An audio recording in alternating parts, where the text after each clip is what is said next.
I like the levels in the New Beginning and the Eternal Night. They are beautiful, whimsical, mysterious, eerie. That's why I brought them to Dawn of the Dragon.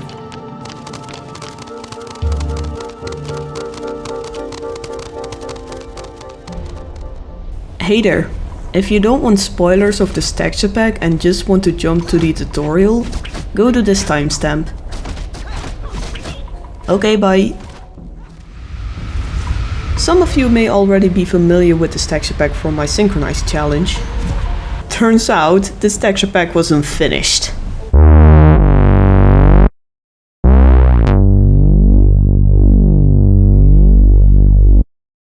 In my defense, this was a texture pack that I created years ago, and once I planned to record the synchronized challenge, I assumed this pack was finished. It was not. I thought by covering the Dragon City, I also covered every texture in Attack of the Golem. The ending part of the tutorial was so blinding that you couldn't even see the erupting lava in the middle, causing me to get hit several times. And the dam wasn't even covered at all. I forgot about it, so I had to pause my challenge and retexture this level before continuing. So obviously I wasn't gonna release this texture pack in this state. I took the time to polish it first.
The runes of Warframe 2 really need an update.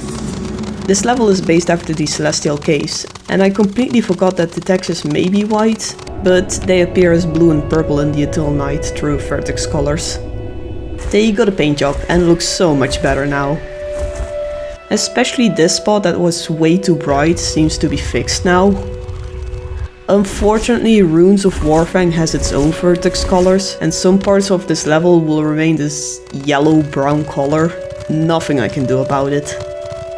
The catacombs have also been upgraded because when playing the Eternal Night Mountain of Malefor, it looked a lot darker. So in Dawn of the Dragon I made it darker. And Floating Islands became its own level. I can't change the skybox, but I did my best making it look like concurrent skies as closely as possible. Another thing I updated is the armor, because there is such thing as a chrome version of the armor of the Legend of Spyro. They appear in Spyro's lair.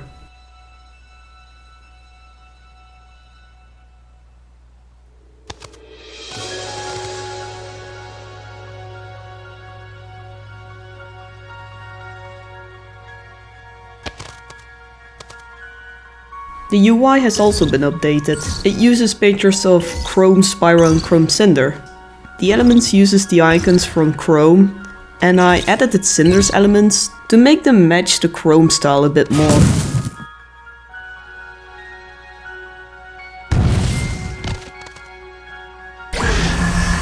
I also included the font from A New Beginning and the Eternal Night, which is fully put together by FreezyTheDragon. And he said it was okay to include it in the texture pack. Thank you so much, Freezy. You should check him out. He too creates custom textures for these Spyro games. Keep in mind that if you have a custom texture for the controller buttons, it is shared with the font, so you can only prioritize one or the other. Or you can combine your button textures with the font if you have a picture editing program that allows opacity and layers.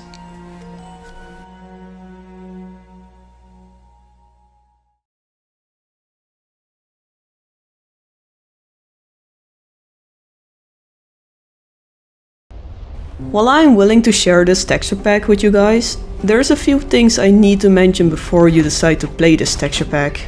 1. It only works on the Wii version of Dawn of the Dragon, because I am too stubborn to use anything but Dolphin. So make sure you have a working game before deciding to use a texture pack. If you have trouble setting up your controller, I did attempt making a tutorial that might be helpful, but with the amount of versions Dolphin has, I cannot promise anything. 2. World texture packs were different in Dawn of the Dragon than in other Spyro games. Why? Dawn of the Dragon has way too many shared textures. If you change one texture, chances are it'll affect all levels. This makes it difficult to turn each level into something unique. This didn't stop me from trying. As a solution, I just created a folder for each level. All you gotta do is give priority to the specific folder of the level you're playing in. It's kinda like Minecraft, where you can have multiple texture packs loaded, but the one on top has most priority and the one on bottom has the least. I will explain how you can prioritize the Dawn of the Dragon levels. So, you just downloaded this texture pack. Go to this folder and place this folder in there. Each game comes with an ID and this one belongs to the American Dawn of the Dragon. Click on the Dawn of the Dragon folder and create a shortcut of the Worlds folder, because you need to come back to this folder every time you enter a new level in Dawn of the Dragon. You can also keep this open while playing. When you open Worlds, you will see that every single level has its own folder. They are named after the levels of Dawn of the Dragon and not what they got turned into. So the first level is called Catacombs. It is not called Mountain of Malefor. You're likely gonna start a new game, which means that you want to prioritize Catacombs. You can prioritize a texture pack by making sure it's at the bottom of the alphabet. So I always place a Z at the beginning of the name. Reload your texture pack and Catacombs is prioritized. However, this is not the case for everyone. Recently, I learned that some versions of Dolphin prioritize texture packs that appear at the top of the alphabet. Which means, instead of a Z, you should type a 0 instead. As in the number, not the word 0, just a number. Any number is fine, so long it's at the top of the alphabet. And if you don't know whether your version of Dolphin prioritizes the top of the alphabet or the bottom, I got that covered for you as well. Start the game, pause it as soon as you get into this cutscene, and load custom textures. You can do that while the game is still running. The top of the pause screen will tell you what you're gonna need to type from now on. Is bottom prioritized? Type a Z in front of the level folders. Is top prioritized? Type a 0 in front of the level folders. This also counts for any texture packs I made in the past, specifically the Legend's Tale texture pack. I didn't know any better, so if you downloaded that and you wanted to play as Cynder mode, chances are you don't have to type a Z, try 0 instead and maybe that works. There are so many versions of Dolphin and I can't keep up, guys. Once you're familiar with your Dolphin's preference, remove the 0 top prioritized folder and the Z bottom prioritized folder. You don't need them anymore and they're only getting in the way otherwise. So, based on your version, use the correct symbol to prioritize Catacombs and reload your texture pack. If the top of the pause menu says Catacombs, then you have succeeded. And once you go to Twilight Falls, remove Z or 0 from Catacombs and pass it on to Twilight Falls and so on.